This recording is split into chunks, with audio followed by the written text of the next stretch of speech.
jika ternyata berkolaborasi itu akan menghasilkan kekuatan yang lebih maksimal.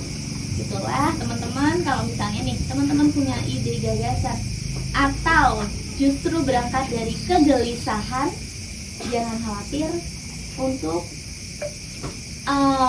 mengemas itu menjadi energi yang lebih positif. Pelopor atau kompor ini kan sebuah kontradiksi seolah-olah bahwa yang hebat itu pelopor, yang tidak hebat itu kompor gitu. Jadi pada hakikatnya itu ada gelar, sekarang kan ada namanya kompor itu kan provokator. Gitu.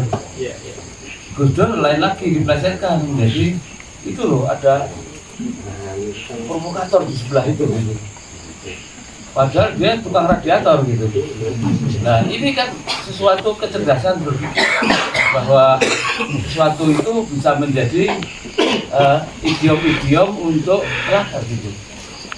Jadi kita tidak boleh menampilkan bahwa kompor itu selalu negatif thinking, jelek gitu. Karena perasaan kita aja sebenarnya. Tapi dualisme ini terjadi dimanapun kehidupan kita. Yang malam melanang wedok itu, nah, seperti itu. Jadi inilah keseimbangan sebenarnya. Kalau dalam teori Chinese Xinjiang itu sebuah teori keseimbangan, sebuah lingkaran dengan bentuk yang sama, tapi ada kata kuncinya di situ. Kita belum selesai sampai di situ.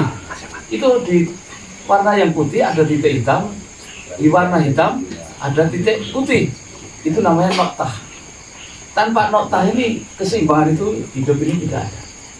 Kompor ini kebanyakan kalau kita lihat fenomenanya sekarang kan justru malah kebanyakan pada jadi kompor nih, nongkrong asik ngobrol, bahas banyak ide, ngomongin orang, tapi pada akhirnya tidak melakukan apapun gitu.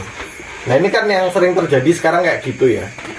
Mbak Desi tadi dengan mendirikan sekolah alamnya gitu, itu kan sebuah aksi yang sebetulnya berangkat dari kegelisahan, keresahan, atau mungkin dari kepedulian terhadap sekitar yang kemudian diwujudkan dalam komunitas-komunitas gitu.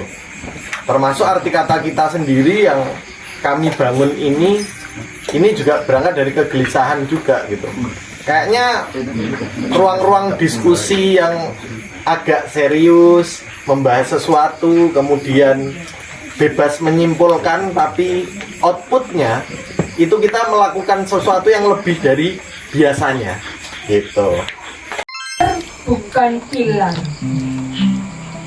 oleh KP Eri Ratmanto Wijonagoro. Tepak sayap burung Garuda mengitari Nuswantara, melihat ke bawah sedih menjerit, pilu merasakan berjuta-juta manusia masih memperdebatkan pemahaman dasar dan pilar. Untuk seorang perempuan mampu melakukan kompetensi yang satu, tapi tidak menutup kemungkinan bahwa laki-laki juga mampu melakukan kegiatan motivasi. Fitrah, betul. Energi femininnya itu kalau perempuan itu lembut, creative sebenarnya. Jadi cocok untuk perempuan-perempuan yang ambil kebidanan, cocok karena energi feminin itu merawat, menyembuhkan. Kemudian di FSRD juga cocok karena energi feminin itu creating.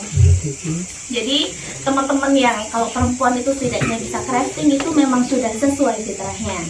Nah, kemudian untuk yang bagaimana sih caranya kita multitasking? Cuma tadi untuk yang perempuan harus mencuci ini itu segala rupa, itu sebenarnya produk sinergi ya, Prof. Ini kenapa? Zaman sekarang kita mengungkapkan kata-kata itu sesusah itu. Karena sistem pendidikan kita tidak mengakomodir itu. Presentasi misalnya itu sangat sedikit ya mungkin ya. Nah kalau di filosofi pendidikan Charlotte Mason ini pemahaman anak, bukan ujian tertulis seperti misalnya di SD anak-anak misalnya ujian akhir semester dengan mengerjakan soal final test. Tapi semua materi bisa tidak sih dinarasikan oleh si anak. Jadi penilaiannya adalah benar-benar pemahaman dari si anak tersebut. Apa yang saya alami itu ternyata ya sekolah yang teman saya itu sudah S2. Ternyata dia juga dagang ayam di situ dekat saya. Saya yang SD juga dagang ayam. Jadi berarti apa yang jadi keputusan saya itu memang dari hati nurani saya. Memang saya harus memberontak itu untuk kebaikan saya, menjadi suatu pengalaman pada diri saya bahwa karena saya itu single mom, anaknya 5 loh. Itu 15 tahun yang lalu, bank sampah itu di sini belum ada. Saya dari Jakarta pindah ke sini, punya inisiatif, kenapa di sini nggak dibentuk bank sampah? Karena saya melihat dari sampah itu tadi, saking banyaknya. Akhirnya saya dari Jogja, saya menggalang, terus mengajak muda-mudi untuk mengolah sampah. Semacam ini. Biasanya diskusi ya formal itu ya.